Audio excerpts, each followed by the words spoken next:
পশ্চিমবঙ্গে বিজেপি সরকার গঠন এবং শুভেন্দু অধিকারীর মুখ্যমন্ত্রী পদে আসীন হওয়ার খবরে সোমবার বিকেলে বালুরঘাটের খিদিরপুর এলাকায় আনন্দ উদযাপনে মেতে উঠলেন পালপাড়ার বাসিন্দা বিশিষ্ট মৎস্য ব্যবসায়ী, সমাজসেবী ও একনিষ্ঠ বিজেপি কর্মী লোকনাথ হালদার।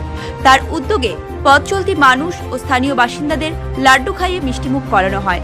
লোকনাথ বাবুর ব্যক্তিগত উদ্যোগে খিদিরপুর শ্মশান সংলগ্ন এলাকায় এদিন বিশেষ লাড্ডু বিতরণ কর্মসূচির আয়োজন করা হয়। শুধু পথচারীদের মধ্যেই নয়, এলাকার বাড়ি বাড়ি গিয়েও বাসিন্দাদের হাতে মিষ্টি তুলে দেন তিনি। বিকেল থেকেই এলাকা জুড়ে উৎসবের আবহ তৈরি হয়। স্থানীয় সূত্রে জানা গিয়েছে, নতুন সরকার গঠনের খবর সামনে আসতেই এলাকার মানুষের সঙ্গে আনন্দ ভাগ করে নেওয়ার সিদ্ধান্ত নেন লোকনাথ হালদার। আজকে আপনি কি কর্মসূচি পালন করলেন? বন্দে মাতরম, ভারত মাতা কি জয়। আমরা মিষ্টিমুখ করাচ্ছি।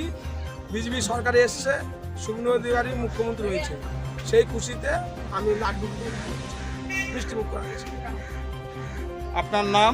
লোকনাথ হালদার, বাড়ি খিদিরপুর হালদারপাড়া। আমি এখন পালপাড়াতে থাকি, 16 নম্বর ওয়ার্ডে।